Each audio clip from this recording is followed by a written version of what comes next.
Puji Tuhan, Bapak Ibu Saudara, sore hari ini saya percaya Bapak Saudara datang dengan hati yang bersyukur kepada Tuhan. Amin. Oleh karena segala kasih-Nya, anugerah-Nya, berkat-Nya yang Tuhan selalu limpahkan dalam kehidupan kita. Dalam setiap musim, dalam setiap keadaan yang pernah kita lalui dan yang akan kita lalui, kasih Tuhan akan selalu bersama dengan kita. Haleluya.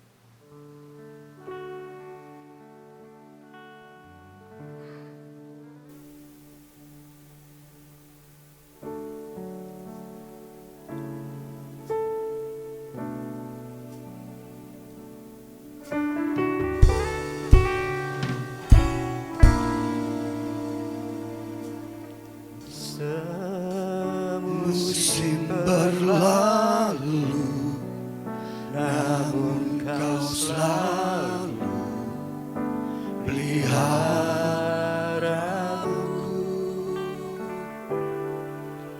Kasih dan setiamu tak pernah layu di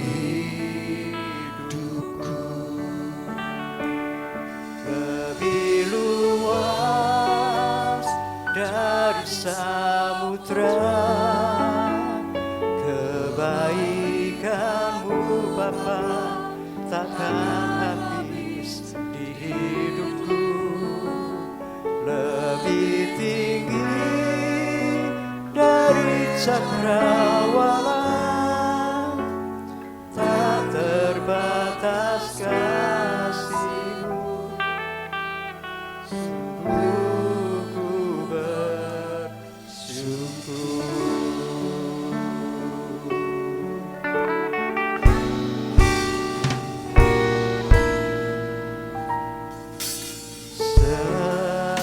Semusim berlalu, namun kau selalu peliharaku.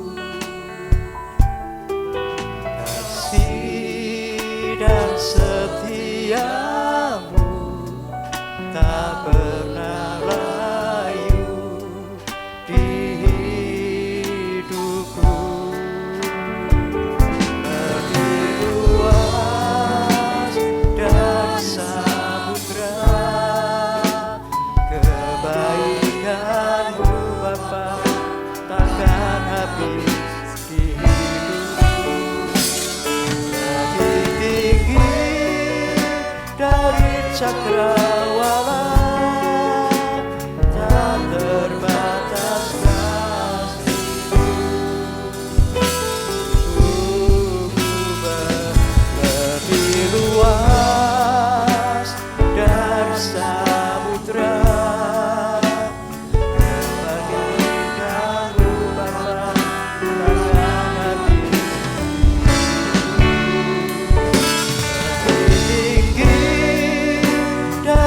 Cakrawala, tak terbatas kasih-Mu. Lebih luas dari samudra, kebaikan-Mu Bapa takkan habis. Lebih tinggi dari cakrawala, tak terbatas kasih-Mu. Sungguh ku bersyukur, tak terbatas kasih-Mu. Sungguh ku bersyukur, tak terbatas kasih-Mu. Sungguh ku bersyukur.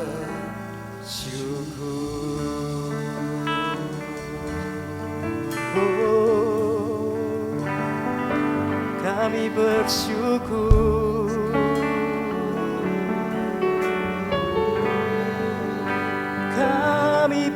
bersyukur buat segala kasih-Mu dalam hidup kami, buat kasih setia-Mu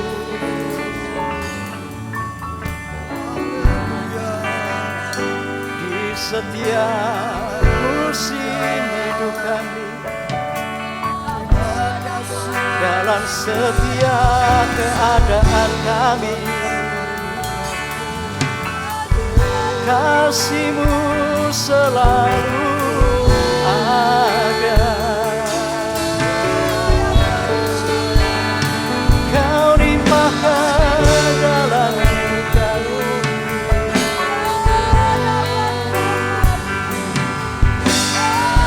Haleluya.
Termulialah nama-Mu, hanya nama-Mu yang kami tinggikan,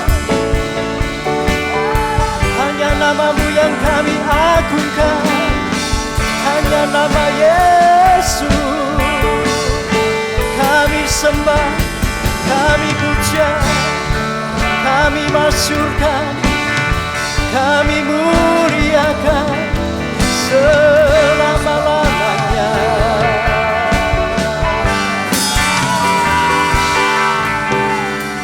Haleluya, haleluya, haleluya,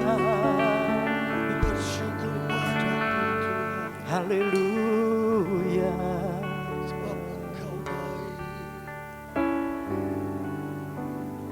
Lebih luas dari samudra kebaikan-Mu Tuhan, kebaikan-Mu Bapa takkan habis di hidupku.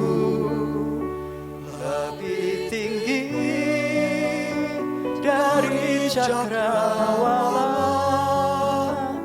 tak terbatas kasih-Mu. Sungguh ku bersyukur. Lebih luas dari samudra kebaikan-Mu Bapa, takkan habis di hidupku. Lebih tinggi dari cakrawala, tak terbatas kasih-Mu. Sungguh ku bersyukur, tak terbatas kasih-Mu. Sungguh ku bersyukur, tak terbatas kasih-Mu. Sungguh ku bersyukur.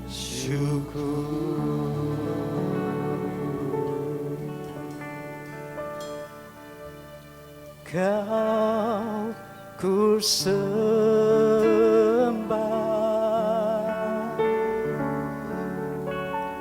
Kau ku sembah.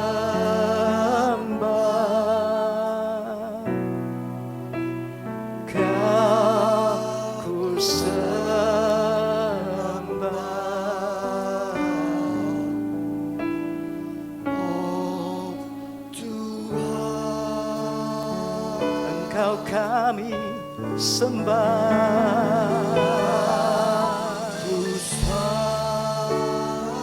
Kau ku sembah.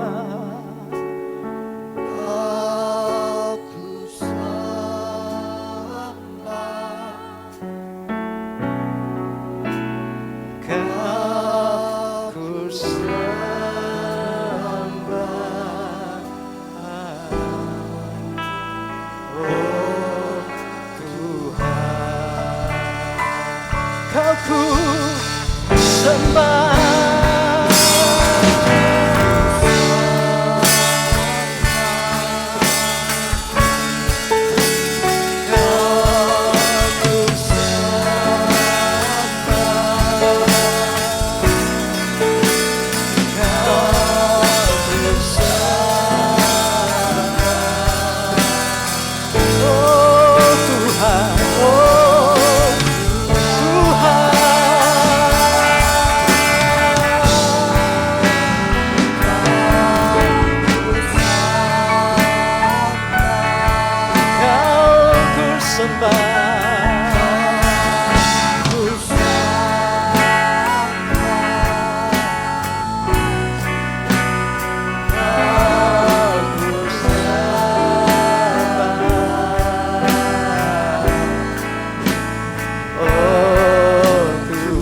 Mari kita bangkit berdiri di hadapannya. Kami sembah.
Kau ku sembah,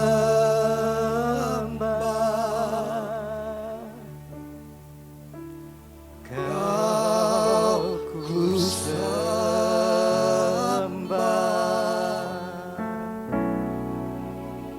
Kau ku sembah.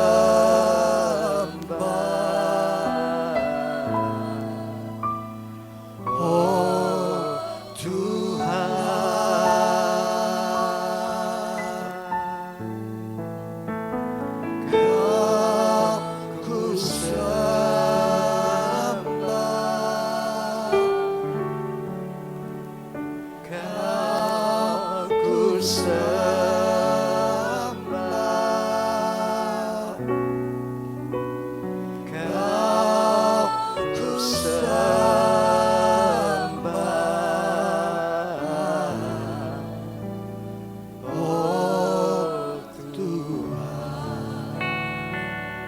ku sembah, oh Tuhan.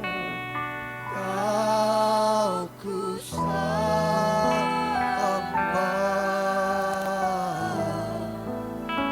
oh Tuhan. Kau ku sembah, oh Tuhan. Kau ku sembah,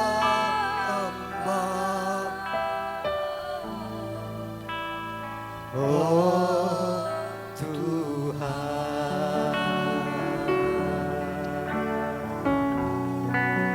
Kami menyembah-Mu, kami sembah Kau di sepanjang hidup kami. Yesus Tuhan. Selama kami ada, Sebab Kau mulia, selama kami hidup, kami mau tetap menyembah-Mu. apapun yang terjadi, kami mau tetap menyembah. Kau yang layak kami sembah, Sebab Kaulah Tuhan, yang layak kami sebab Engkaulah Juru Selamat kami, satu-satunya. tiada seperti-Mu Yesus.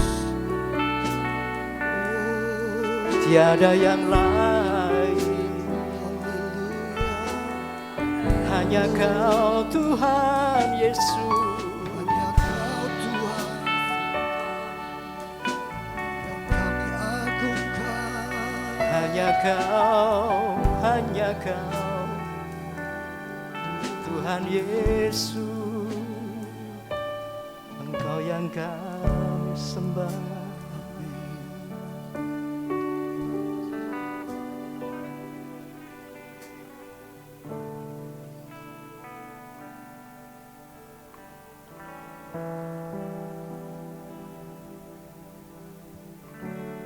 Sabarnya Tuhan menghadapiku,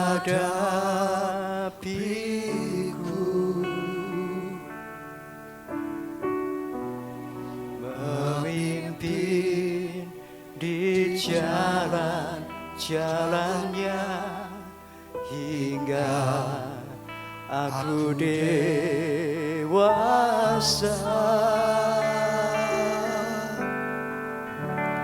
Sabarnya Tuhan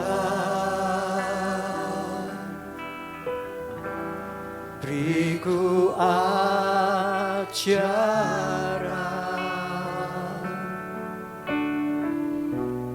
menuntunku sampai sempurna dalam kekudusannya. Kalaku jatuh diangkatnya,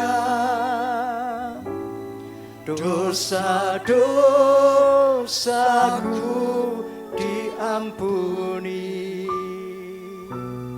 lukaku lembut dibebatnya hingga pulih kembali.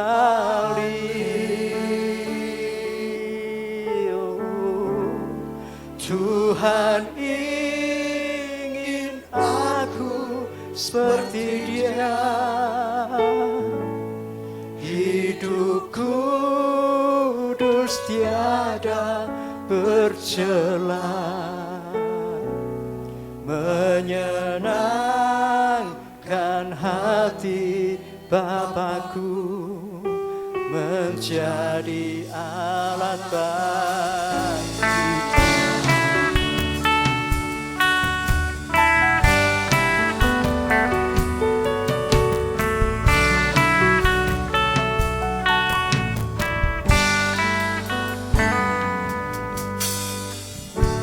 Sabarnya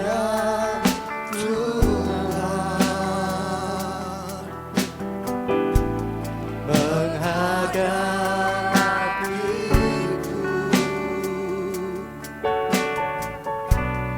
memimpin di jalan-jalannya hingga aku dewasa. Sabarnya Tuhan beriku ajaran,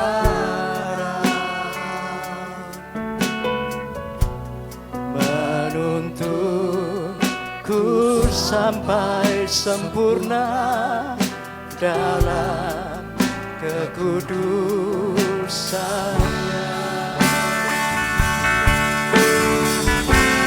Kalaku jatuh diangkat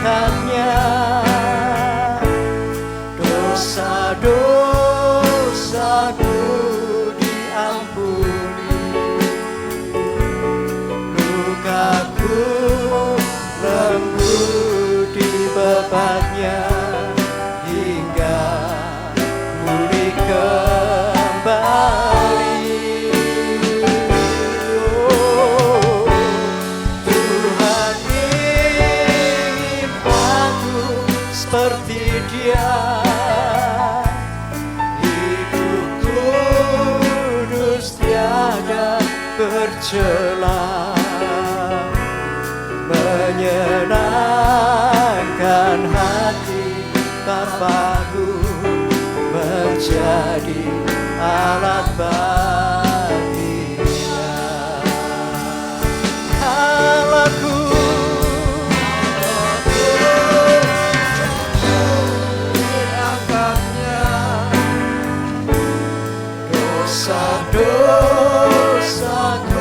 dosa-dosaku diampuni, lukaku lembut di Bapaknya, hingga pulih kembali.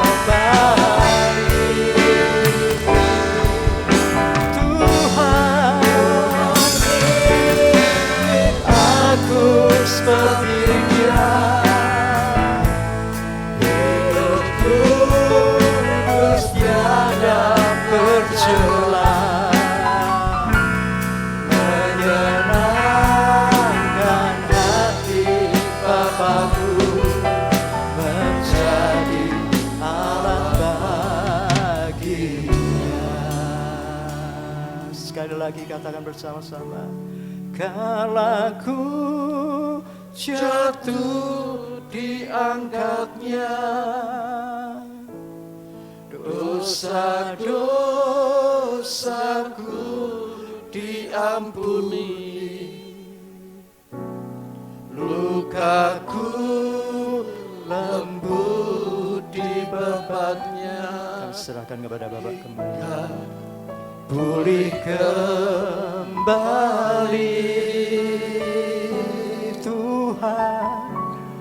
Tuhan ingin aku seperti Dia. Hidup kudus tiada bercela,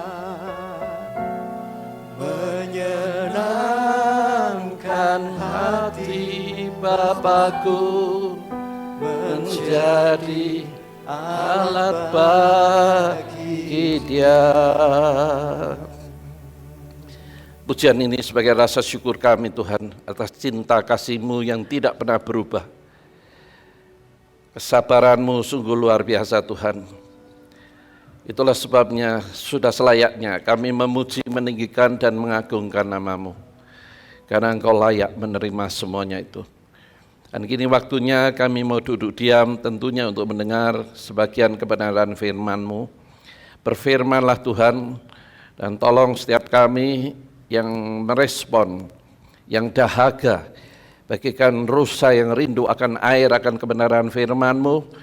Engkau akan membimbing, mengarahkan dan memberi hikmat, sehingga kami boleh menangkap apa yang ingin Kau sampaikan pada malam hari ini. Oleh sebab itu ya Tuhan, berfirmanlah sebab kami siap menerimanya. Dan di dalam nama Tuhan Yesus kami ucap syukur dan pohonkan doa ini. Amin. Silakan duduk. Baik, Bapak Ibu, hari ini saya akan menyampaikan satu topik kebenaran firman Tuhan.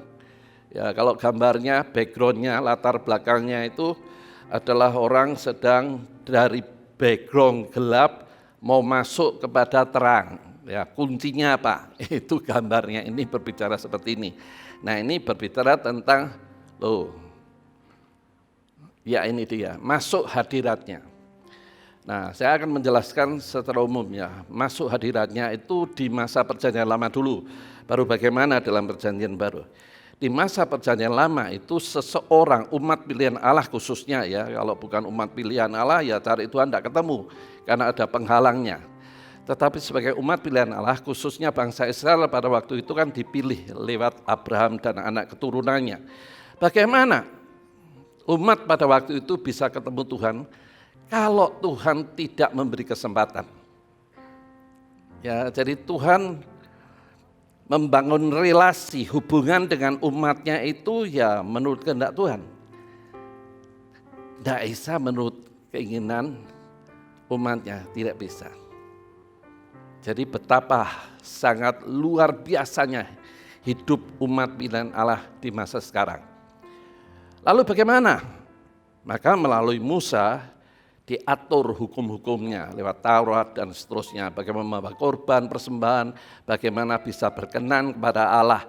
Itu baru dimulai, ya, membangun relasi atau hubungan dengan Tuhan itu lewat korban-korban. Tetapi secara fakta dan realita Tuhan melihat ternyata manusia hanya melaksanakan liturgi saja, tapi tanpa hati. Kecewa Tuhan. Itulah sebabnya lewat Nabi Yehezkiel ayat 36, 25 sampai 27 itu menjelaskan akan tiba waktunya orang mengenal Tuhan bukan dari kata orang dan tidak lewat perantara, tapi secara pribadi. Itu nubuatan tentang era zaman sekarang. Jadi kalau kita era zaman sekarang, era kasih karunia, yang bisa hubungan dengan Tuhan setiap saat, setiap waktu, tanpa membawa korban tertentu. Ya, karena itu sudah digenapi oleh Tuhan Yesus. Ya, Kolose 2 ayat 16-17 menjelaskan itu, bahwa korban-korban itu sudah diselesaikan oleh Tuhan di kayu salib. Artinya tidak perlu lagi. Tetapi sebagai apa kita bisa berkenan ketika menghampiri hadirat Tuhan atau membangun hubungan berrelasi dengan Tuhan, dalam perjanjian baru jelas sekali dikatakan kita harus mempersembahkan hidup, roh, jiwa, tubuh. Nah, tentunya itu tidak sekedar datang ibadah pasti berkenan, belum tentu.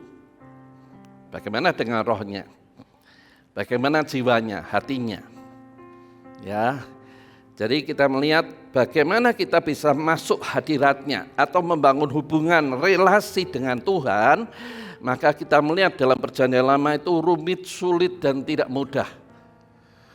Sehingga seringkali tokoh-tokoh Alkitab di masa lalu itu melaksanakan itu menjadi semacam sesuatu yang disimpulkan sendiri.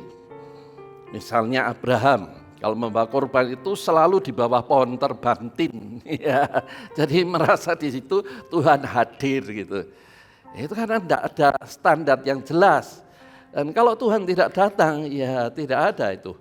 Ya, yang namanya perjumpaan dengan Tuhan itu tidak ada. Tetapi di masa sekarang, era kasih karunia, kita ini sebetulnya mengalami perjumpaan dengan Tuhan itu setiap saat, setiap waktu. Itulah sebabnya nanti saya sambung. Ya, sekarang masuk dulu.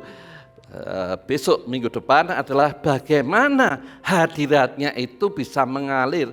Sebab bukankah kita ini bait suci Allah? Nah, itu nanti kita sambung lebih dalam, lebih luas, lebih detail lagi. Sekarang kita masuk dulu di sini, ya.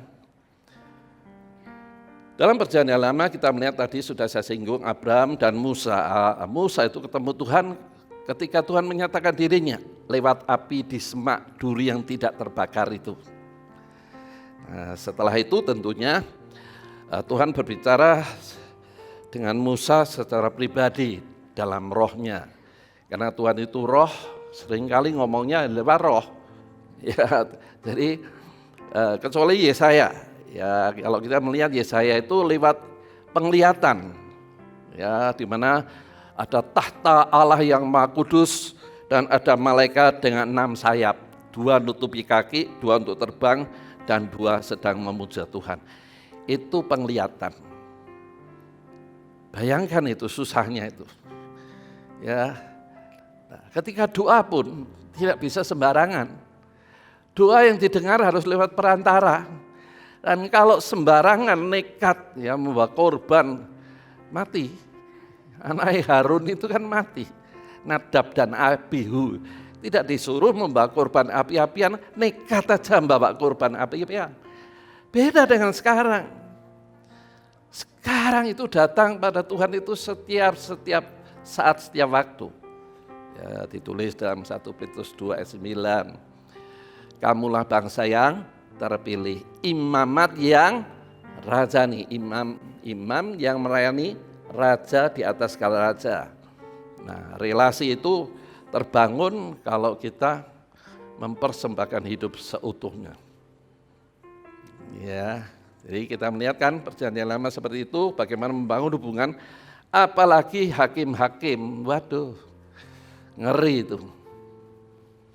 Ya, hakim-hakim itulah satu kisah perjalanan. Setelah Yosua kan hakim-hakim, setelah itu Samuel, raja-raja 1, 2, Tawarik, dan seterusnya. Ini bangsa yang mengalami kekelaman hidup yang luar biasa sekali. Ya, sehingga Tuhan memilih hakim-hakim. Ada yang perempuan, ada yang laki. Yang perempuan namanya Deborah. Gitu. Ya, betapa sangat beda sekali dengan kita di zaman sekarang. Nah, kalau kita di zaman sekarang ini tidak usah lewat perantara. Langsung setiap saat, setiap waktu. Kita jangan mengacu doa Bapa kami, masuk dalam kamar, berdoalah. Sehingga doa yang benar harus dalam kamar, tidak. Saat kita nyetir mobil kan ya bisa mengangkat hati. Mengangkat hati, memuji Tuhan, ya tentunya dengan mata terbuka. Kalau mata tertutup kan nabrak gitu ya. Nah itu bisa. Jadi hubungan kita di era kasih karunia ini sebetulnya sungguhnya luar biasa. Kalau kita tidak mengalami keluar biasaan relasi atau hubungan kita dengan Allah, betapa ruginya kita. Nah, kenapa bisa seperti itu? Nanti pelan-pelan saya jelaskan ya. Jadi kita melihat hakim-hakim dan raja-raja. Nah, salah satu raja yang pertama tentunya yaitu namanya Raja Saul. Ketika perang dengan Filistin, bingung, takut, sehingga dia minta efod supaya dia berdoa. Itu sudah salah, melanggar. Kemudian dia nekat membawa korban persembahan, salahnya 2 kali. Sehingga saat itu jabatan raja sudah disingkirkan, tidak lagi diberikan kepada Saul. Bayangkan itu. Ya, wong kepepet kan, ya gimana sembahyang. Ya. Nah, kalau kita melihat dalam 2 Raja pasal 3 ayat 15, pada waktu itu Elisa ditanyai raja, gimana ini kita mau maju perang, menang atau kalah? Maka Elisa memanggil pemain kecapi dan memuji Tuhan. Pada saat memuji menyembah Tuhan itu hadirat Allah turun dan mendapatkan pewahyuan bahwa kamu akan menang. Jadi ini yang akan saya pertajam pada sore hari ini. Betapa pentingnya kita ini membangun hubungan dengan Tuhan karena memang sudah diberi kesempatan, tidak perlu perantara, tidak harus lewat iman, doanya lebih mandi, tidak. Tergantung relasi kita dengan Tuhan itu sejauh mana. Kalau hubungan kita baik, ketika kita datang memuji menyembah seperti yang dilakukan saudara-saudara kita yang di atas panggung ini, maka kita merasakan hadiratnya. Dan ketika ada hadiratnya, ada jawaban atas masalah kita, ada kesembuhan atas penyakit kita, ada hikmat atas problem yang sedang kita pikirkan, ada kelegaan beban yang mendidih pundak kita ini dilepaskan. Nah hal ini kalau kita tidak sadari kan rugi, datang hanya sekedar datang, ibadah sekedar nonton, mendengar firman tinggal tidur. Nah itu artinya kan belum mengalami relasi hubungan dengan Tuhan secara baik dan benar. Betapa ruginya kalau kekristenan seperti itu. Artinya apa? Kekristenan kita hanya agamawi. Hanya liturgi aja. Sehingga ketika masa pandemi 2 tahun tidak bisa kumpul, bingung. Ibadah piye. Sedangkan jelas dikatakan ibadah dalam Yohanes pasal 4 ayat 23 yang sudah dibahas di KTP itu jelas dikatakan ibadah itu bukan di satu kota, bukan di atas gunung, karena di Samaria itu kan bicara Tuhan dengan Samaria ya, ada tempat-tempat untuk menyembah Tuhannya orang Samaria, dan bukan di kota, maksudnya Yerusalem, bukan, tapi dalam roh dan kebenaran. Nah inilah yang bertahun-tahun saya sampaikan. Kebenaran itu bukan hanya kita ketahui, tapi kebenaran ini harus kita lakukan. Karena itu sebagai wujud kita sedang membawa korban yang hidup kepada Tuhan. Tanpa kebenaran hidup, nothing, tidak ada apa-apanya kekristenan itu. Karena hidup dalam kehendakku, bukan kehendak Tuhan. Masa hidup dalam kehendakku berkenan dalam Tuhan? Iya, tidak mungkin. Jadi kan sia-sia membuang waktu kekristenan kita karena tidak mengenal Tuhannya. Roh itu yang penting. Roh mengenal Tuhan. Dan kalau mengenal Tuhan dan tidak ada ilah lain, pasti kita tidak akan terikat dengan segala kata nenek moyang. Saya memberi contoh sederhana aja lah. Di Ambarawa ini terkenal ya. Kalau ada pasar malam, pasti ngomong mesti udan wong ono pasar malam. Nah itu rohnya gimana itu? Secara umum manusia aja tahu kan. Yang menentukan hujan atau tidak kan BMKG. Gimana cuacanya? Tapi di sini enggak. Percaya kalau pasar malam pasti hujan. Ini rohnya enggak sehat. Gimana bisa percaya Tuhan seutuhnya kalau seperti itu? Kemudian Sasi Suro. Sasi Suro itu takut, kenapa? Karena itu budaya Jawa yang dipengaruhi dari Jogja dan Kartasura ya, yang membawa lembu putih dan telek dikumpulkan, katanya membawa berkah. Sehingga takut untuk mengadakan kerja. Jadi Sasi Suro orang wong duwe kerja, orang wani. Sedangkan itu kan bulannya perayaannya tahun Islam sebetulnya, bukan Sasi Suro. Tapi budaya Jawanya kan kuat sekali, kental sekali. Saya tidak berani keluar, apa meneh pas wetone Selasa Rebu, wetone orang wani metu omah. Undak ciloko. Mosok anak Kristen masih percaya seperti itu? Tidak percaya hidupnya dalam tangan Tuhan, Tuhan yang menjamin. Masa depan itu Tuhan yang mengatur, kok masih percaya seperti itu? Itu berarti rohnya belum sehat. Nah, bagaimana dengan kebenaran hidupnya? Jadi bagaimana bisa ketemu Tuhan kalau tidak menyembah Tuhan dalam roh dan kebenaran? Nah ini pengalaman di masa lalu itu sebetulnya bisa diaplikasikan atau mulai kita praktekkan di masa sekarang. Itulah sebabnya liturgi kita kan berbeda. Tidak ada mimbar, ini hanya meletakkan Alkitab, mimbarnya taruh di samping. Supaya kita ini jangan liturgis sekali. Kalau tidak ada di sini, kita sepertinya belum ibadah itu sih ngomong sopo. Yang penting kita ketemu Tuhan kan. Ya, nah itulah sebabnya modalnya dirubah ini supaya kita tidak tergantung dengan liturgi itu kan buatan manusia. Variasinya ya terserah. Yang penting seluruh liturgi tujuannya supaya jemaat bisa mengalami perjumpaan dengan Kristus secara pribadi. Itu tujuan ibadah dengan berbagai macam liturgi sebetulnya. Ya. Aduh susah ya. Ya memang susah karena pengaruh budaya itu kuatnya luar biasa. Weton, ada yang percaya nek Sasi Suro kesetane doanu rawani kerja ndak kualat. Wah. Nek melindes kucing sial. Dan hal-hal seperti itu mengakar kuat sekali. Itu rohnya belum sehat. Belum pure, murni, hanya percaya Yesus saja. Masih dipengaruhi dengan kata-kata orang. Susah kan kalau seperti ini. Bagaimana bisa menikmati hari raya? Ya kapan-kapan, tidak mungkin lah. Karena Tuhan itu kudus. Kita tidak mungkin bisa ketemu Tuhan dalam hadiratnya aja lah. Kalau kita tidak masih terikat seperti itu. Definisi kudus dalam kamus Alkitab di belakang sendiri nanti dibaca, ada itu kamus kecil ya. Definisi kudus itu dipisahkan dari pengaruh dunia, termasuk kepercayaan-kepercayaan yang tidak masuk akal itu. Kalau dalam Tuhan saja itu tenang, percayalah.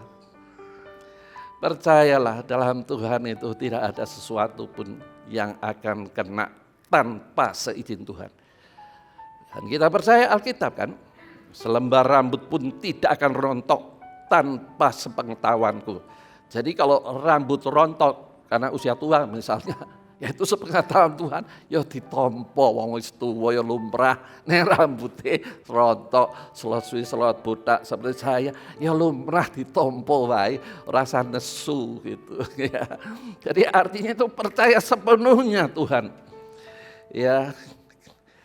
Terus Mazmur 104 ayat 1 sampai 4 itu menjelaskan, ku masuki gerbangnya dengan hati bersyukur, halamannya dengan sorak-sorai. Artinya begitu kita masuk dalam gedung tempat ibadah ini, harusnya kita datang dengan bawa syukur dan sorak-sorai.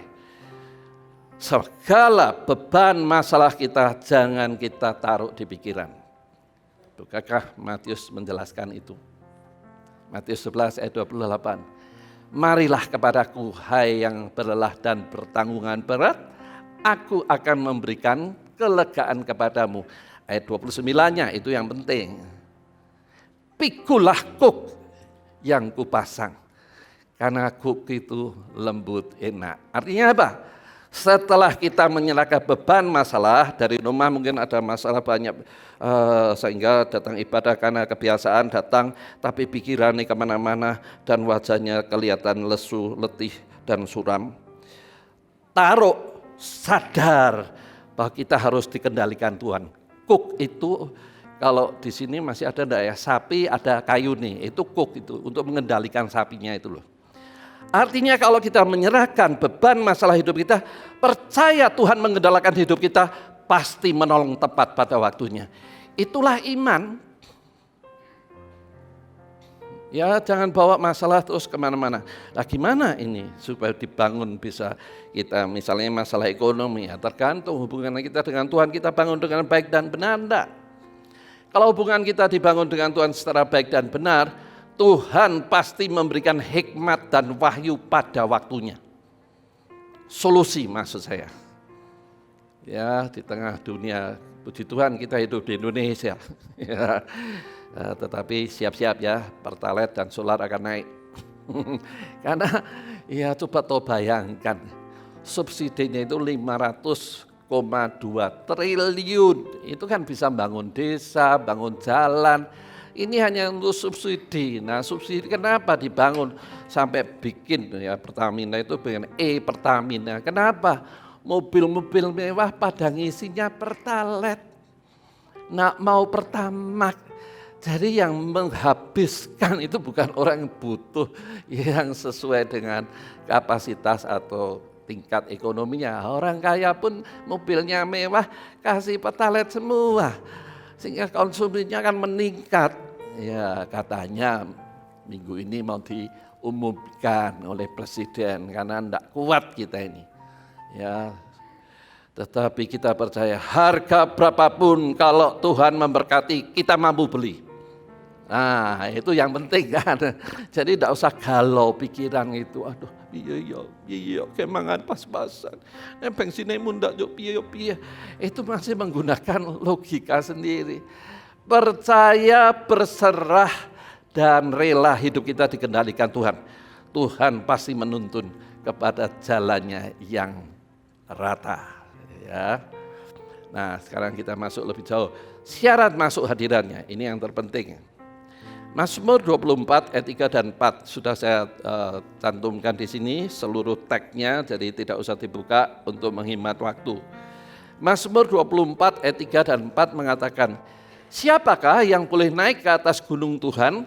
Siapakah yang boleh berdiri di tempatnya yang kudus?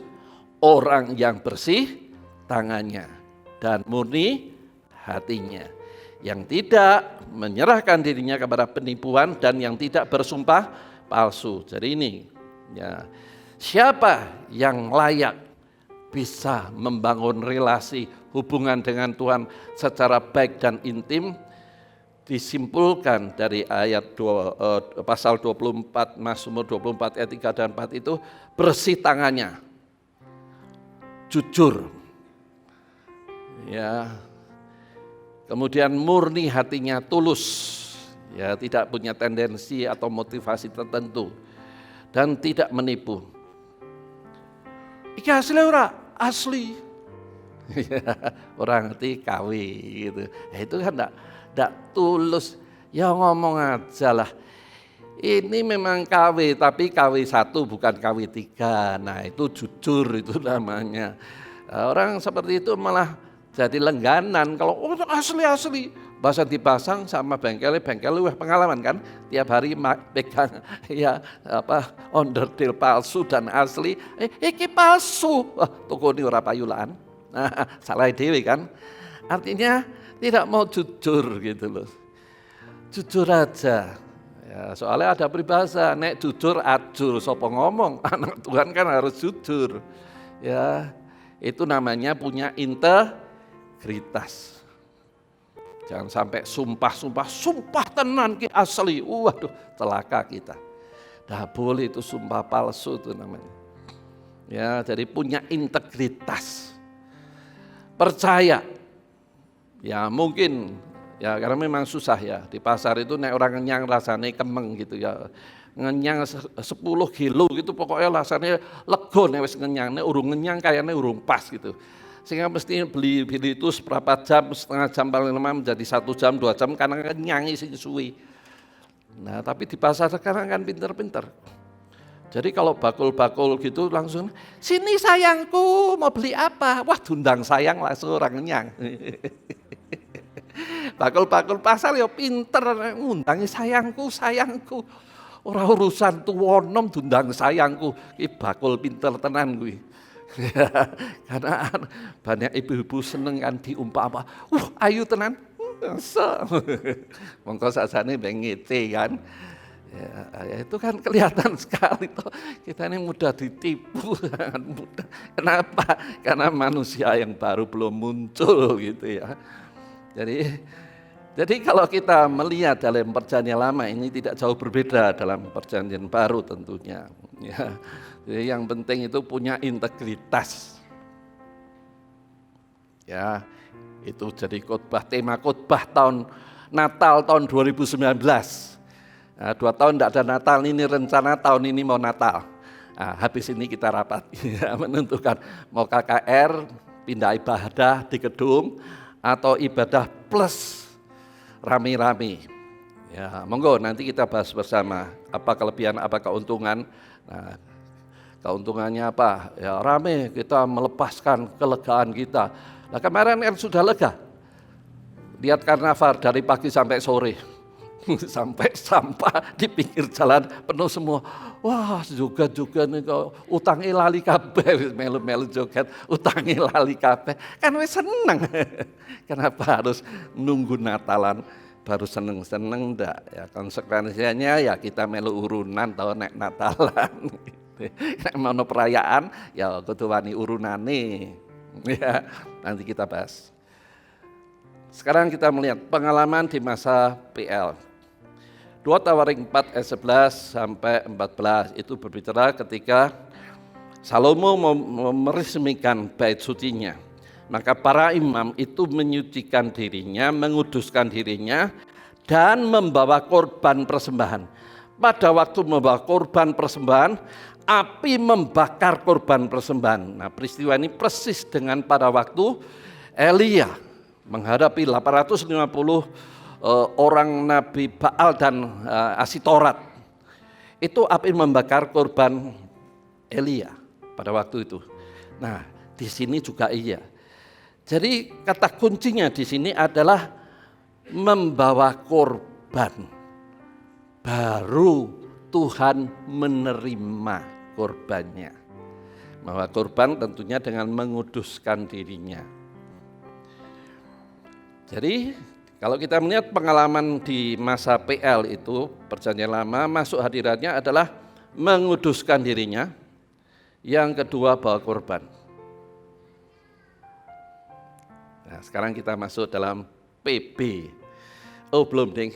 Jadi Tuhan kecewa melihat sikap hati bangsa Israel pada waktu itu saat datang kepadanya. Dalam Yesaya 29 ayat 13 itu dijelaskan. Apa itu korban-korbanmu, aku jijik muak. Karena kau membawa korban tidak dengan hati. Dan diulang dalam Matius, itu sama, itu mengutip dalam Yesaya 29 ayat 13. Matius 15 ayat 8 dan 9 itu sama. Jadi yang penting di mata Tuhan, baik PL maupun PB, perjanjian lama maupun perjanjian baru, yang penting itu hati. Jadi bukan kehadiran kita, tapi hati kita mungkin di rumah. Pak Paulus khotbah rampung, iki aku gak entuk job, iki nek telat iso ilang. Jadi itu artinya kan tidak membawa hati. Kalau kita datang kepada Tuhan dengan hati, aku datang ke hadiratnya membawa korban pujian, syukur. Nah, itu artinya kita membawa korban hidup kita yang baik dan berkenan. Jadi yang penting itu bukan kebiasaannya, liturginya, tetapi hatinya, pikiran, perasaan, dan kehendak kita. Dan tentunya yang utama adalah rohnya. Ya, sebab semua itu sekarang sudah pernah disinggung oleh Mbak Ani, semua di mistik. Liturgi dibikin mistik, kelihatan sakral gitu. Aduh, bukan itunya. Tuhan kan melihat hatinya, rohnya. Ya, pikiran perasaannya tertuju kepadanya atau tidak, itu yang Tuhan lihat. Jadi bukan kehadirannya. Oh Pak, nek gitu saya enggak hadir ya. Ya enggak apa-apa. Saya tidak melarang, tapi kan Anda rugi sendiri. Karena di sini akan ada hadirat Tuhan. Saya percaya hadirat Tuhan makin hari makin nyata, makin hari makin kuat. Dan di situ pasti ada jawaban. Sakit disembuhkan, masalah diselesaikan, pewahyuan hikmat Tuhan berikan. Saya percaya itu. Ya, itulah sebabnya tujuan kita merubah model liturgi yang berbeda hanya itu aja. Bagaimana kita ini sepakat mengundang hadiratnya. Kan cukup Pak Paulus saja, tidak bisa. Saya bertanya ini memberi ilustrasi ya. Kita membakar sate, cukup satu arang satenya bisa matang? Ya enggak kan. Arang ini menyala, maka akan membuat arang-arang di sebelahnya menyala. Artinya sekumpulan orang percaya ini menyala, membangun hubungan dengan Tuhan secara baik dan benar, itu akan membakar hadirat Tuhan di sini. Hadirat Tuhan di sini akan nyata itu. Kan sepakat artinya. Ya, tidak bisa sendirian. Yang lain nonton dan yang lain mengkritik itu tidak bisa seperti itu, tidak sepakat. Tidak sehati, sepikir, satu tujuan. Tuhan menghendaki umatnya datang dengan hati mengasihi karena mengenal karya dan pengorbanannya.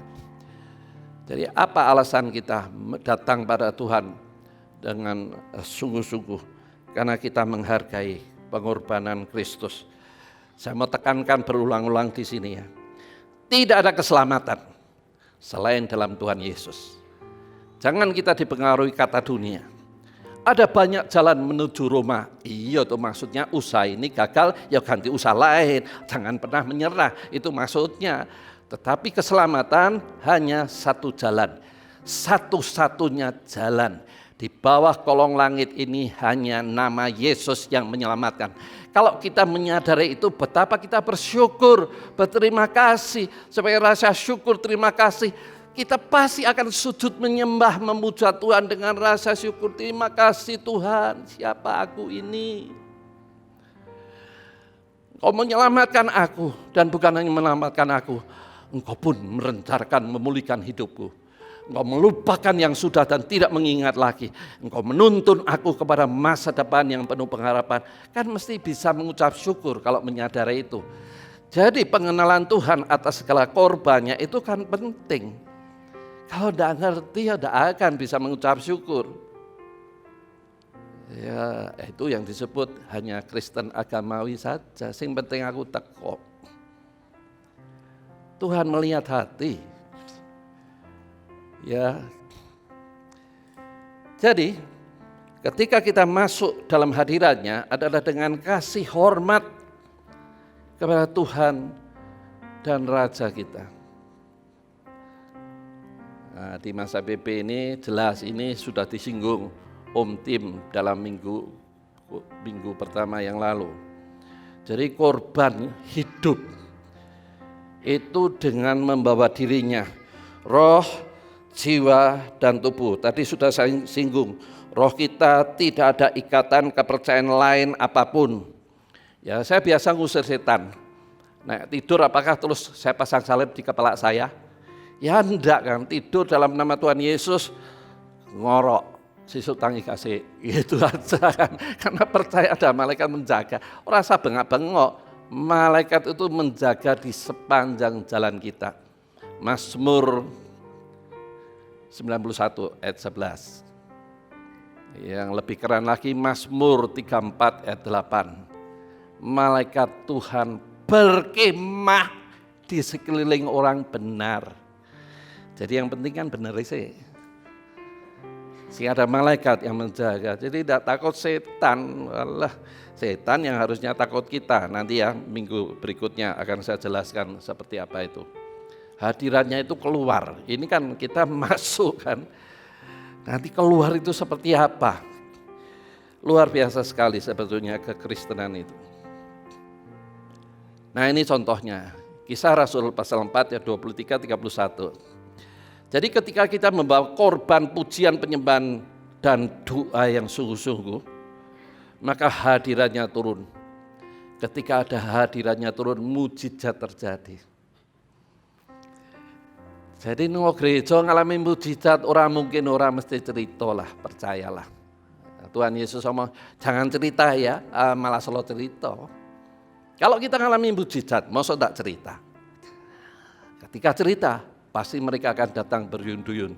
Dan itu tanpa sadar, kita berkontribusi menjadi orang yang mengemban, melaksanakan amanat agungnya. Pergilah, jadikanlah semua bangsa muridku. Tanpa sadar, dengan cara apa?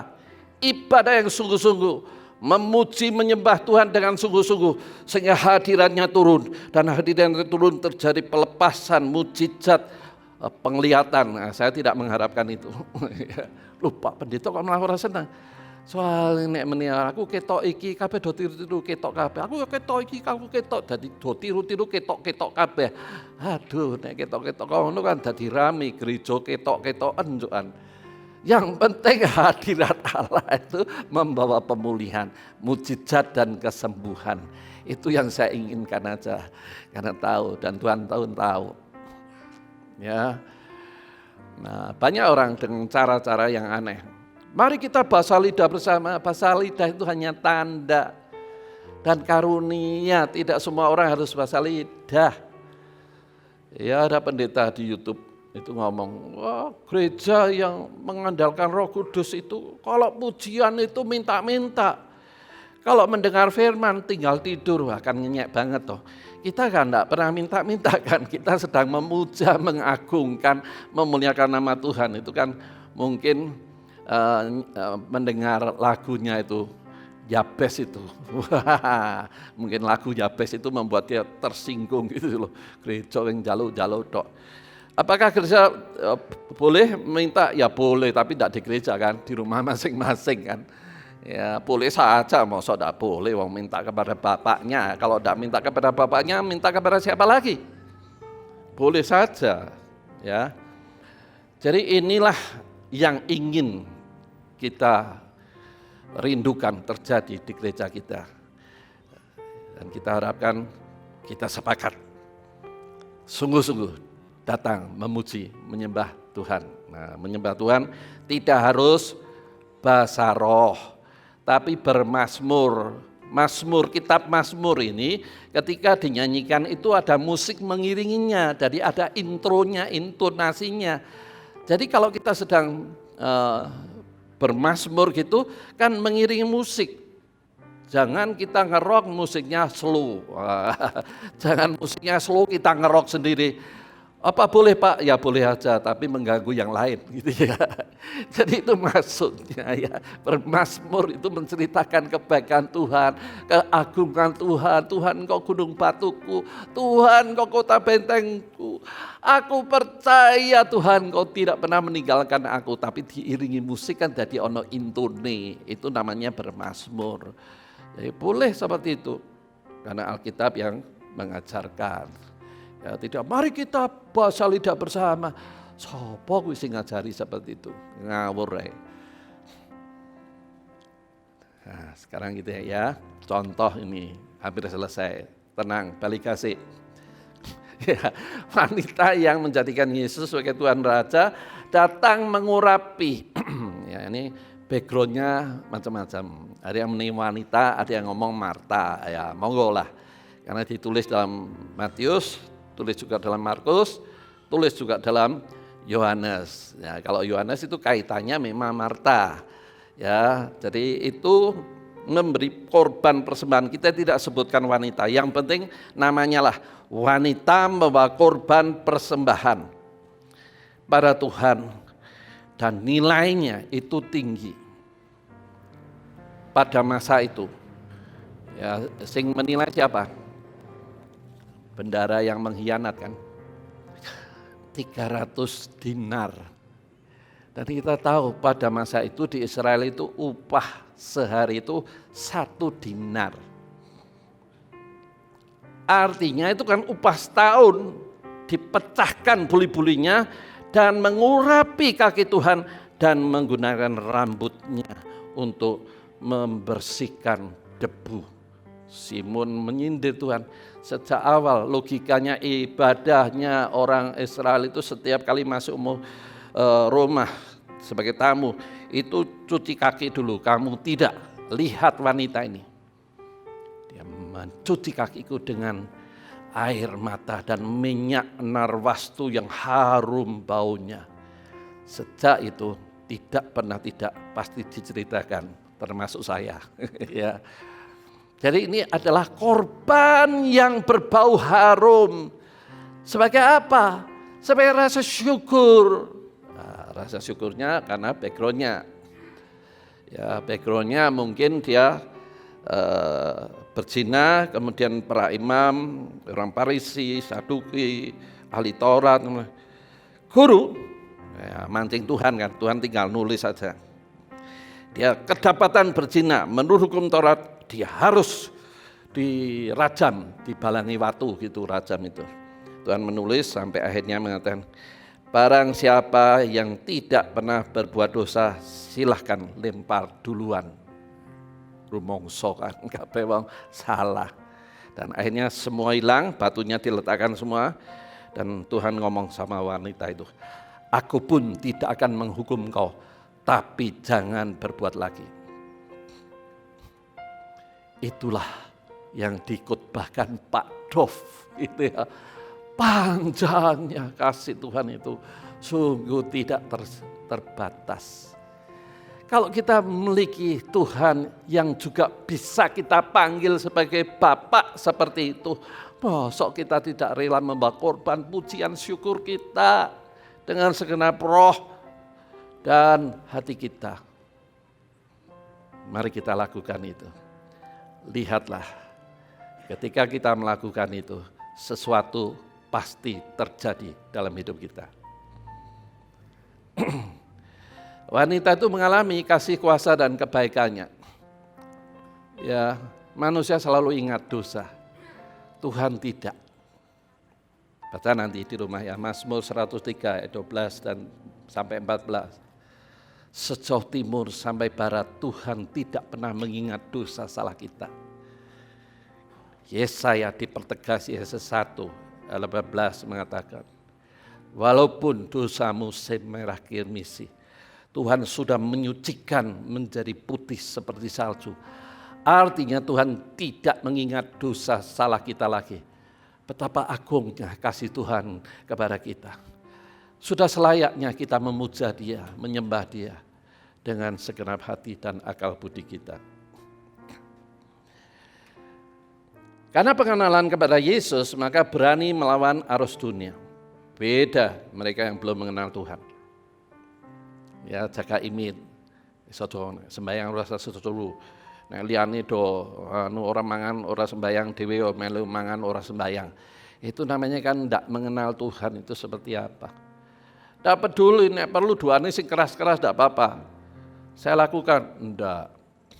Cuma sembahyang ora peduli.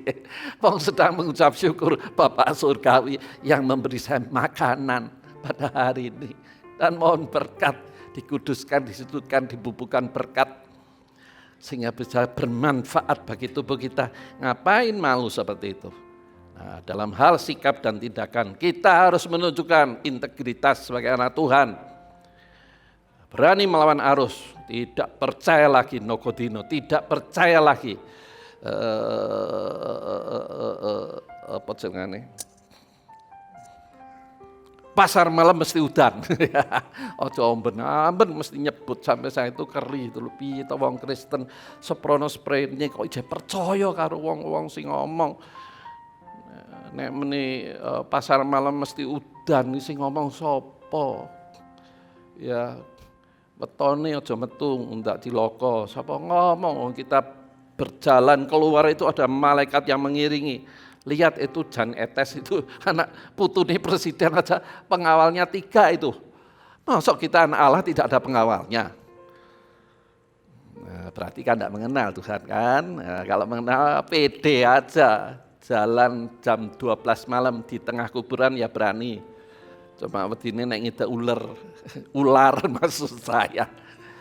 Nah, setannya yang nyingkir nanti ya kita bahas itu minggu depan. Ini gambarannya, ini ngambil dari Google ya, filmnya yang ada itu kan ada gambarnya di Google. Jadi bagaimana sikap dalam hadirannya? Sujud itu dilakukan kepada raja dunia, baik si sultan maupun raja Muangthai itu sujudnya dari jauh, mundurnya tetap dari jauh. Itu kan hatinya saja karena menghargai rajanya. Tetapi anak Tuhan tidak boleh kita sujud hanya menyembah kepada Tuhan karena kasih dan hormat, kagum atas segala perbuatannya. Jadi di sini nih sebetulnya rahasianya. Kalau kita sudah mengenal Tuhan dengan baik dan benar, kita bisa menyembah dengan bebas. Saya percaya kita tanpa sadar sedang membangun hubungan dengan Tuhan secara baik dan benar, maka Tuhan pun akan memberikan hikmat pewahyuan mengatasi segala masalah persoalan hidup kita. Dia buka jalan saat tiada jalan, dia bekerja di jalannya tak terlihat oleh kita. Itu pasti terjadi karena firman itu ya dan amin, langit dan bumi boleh lenyap, firman Tuhan tidak pernah berubah. Itu iman kita. Masalah membuat kita jauh dari Tuhan. Tidak lakukan kebenaran berarti kita masih melakukan kehendakku. Jadi maunya ngatur Tuhan, bukan Tuhan ngatur kita. Nah kalau modelnya, konsepnya seperti ini, ya maaf ya, banyak pendeta juga mengajarkan ini 7 langkah supaya kita dapat berkat, 7 langkah tingkap surga dibukakan. Itu kan ngawur, kaya ini ngatur Tuhan, ada passwordnya gini-gini, itu kan ngawur, berarti Tuhan tidak punya kedaulatan.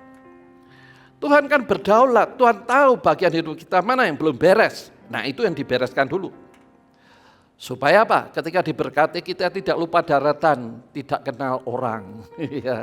Itu sebetulnya, kalau janjinya itu, waduh pasti digenapi, percayalah. Masalahnya apakah kita mengakui Tuhan dengan sungguh-sungguh dan hidup melakukan kehendaknya. Kesimpulan, saya undang pemain musik. Ya.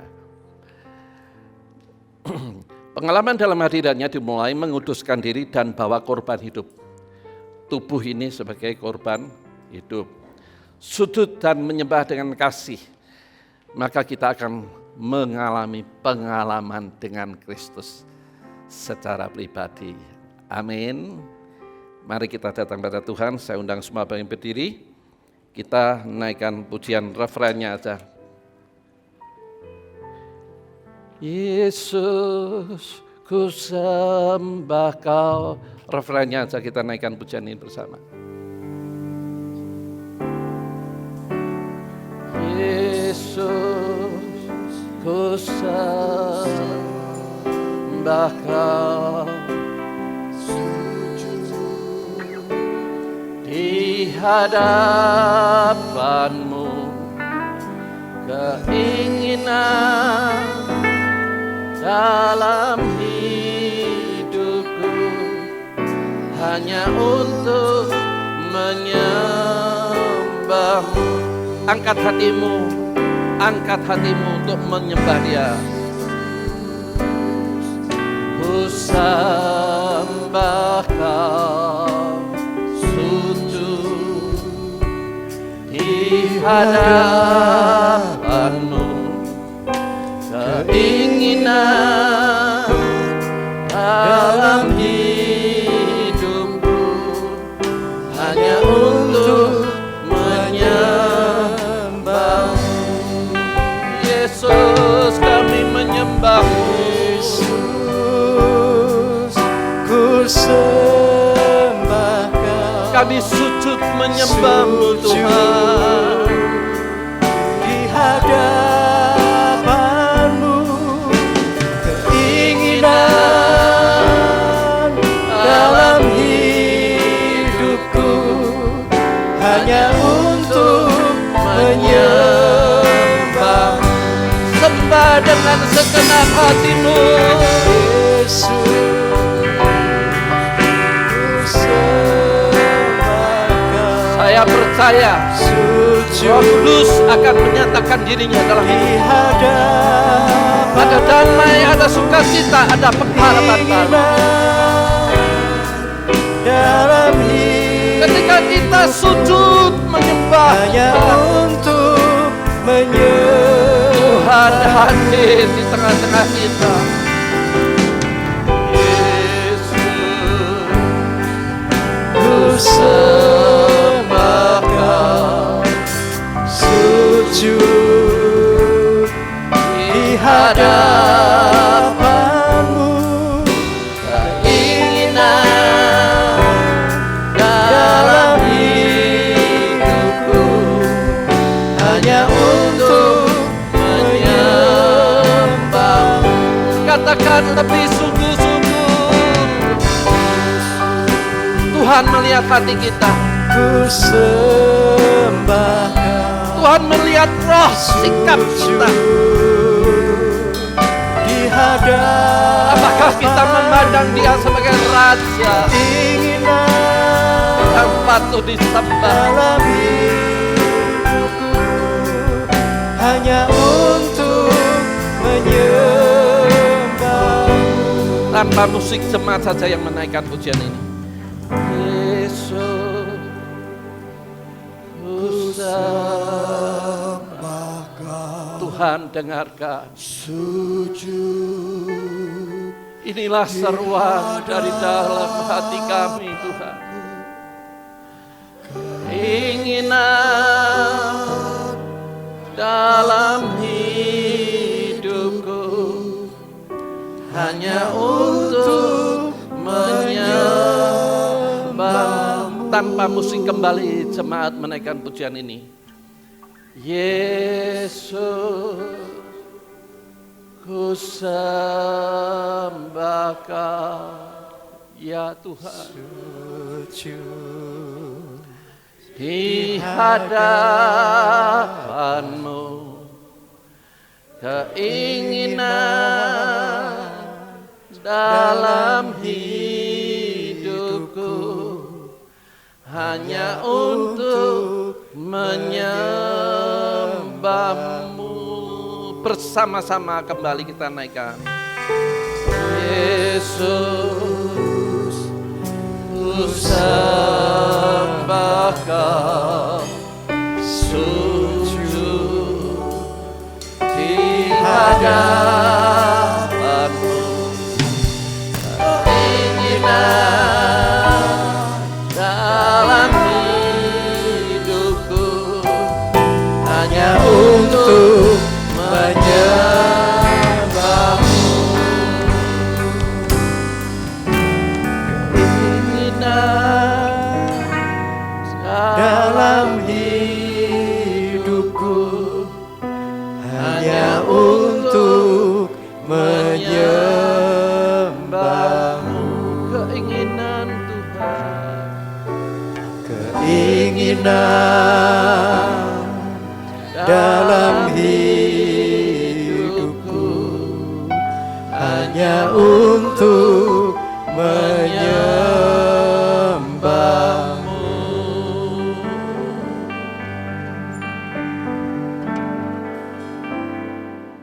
pujian ini menjadi doa kami Tuhan. Kami mau sujud menyembah Engkau saja, tidak ada yang lain. Hanya Engkau satu-satunya yang kami andal dan kami harapkan. Engkaulah penolong yang sungguh. Tidak ada yang kami andalkan, kami harapkan, hanya Engkau Yesus.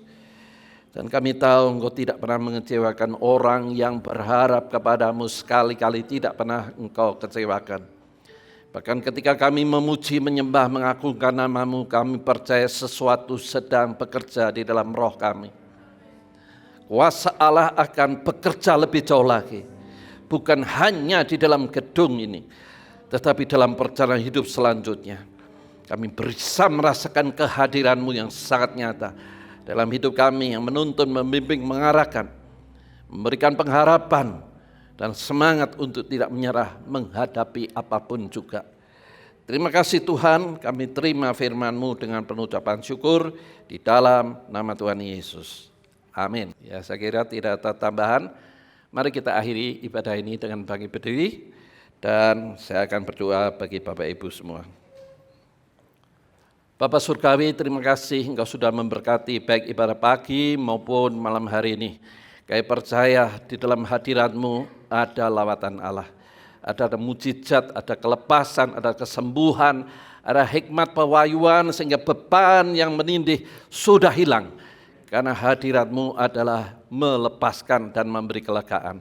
Terima kasih Tuhan, dan biarlah seluruh jemaat yang hadir pada malam hari ini membangun hubungan lebih jauh lagi secara pribadi, sehingga makin hari makin mengenal Engkau bukan dari kata orang, tetapi lewat pengalaman pribadi, mengalami kasih-Mu, mengalami kuasa-Mu, mengalami segala kebaikan-Mu, dan tentunya janji-janji-Mu yang ajaib. Terima kasih Tuhan, dan akhirnya kalau sebentar kami mengakhiri ibadah ini untuk kembali ke tempat kami masing-masing. Kami percaya sebagai anak Allah ada malaikat yang menjaga, melindungi, baik yang di dalam kota maupun yang akan keluar kota, sehingga kami semua boleh tiba di tempat tujuan kami masing-masing dengan selamat, tak kurang suatu apapun. Dalam nama Tuhan Yesus kami mengakhiri seluruh rangkaian ibadah pada malam hari ini. Sekarang jemaat Tuhan, angkat hatimu. Punglanglah dengan berkat dari Allah Bapa, kasih setia dari Tuhan Yesus yang sekali-kali tidak pernah berubah. Tentunya pimpinan pertolongan Roh Kudus akan menuntun jalan hidupmu kepada rencana Allah yang agung dan mulia. Terimalah berkat ini dengan iman di dalam nama Tuhan Yesus. Setiap kita yang percaya katakan amin. Tuhan memberkati, sampai ketemu lagi.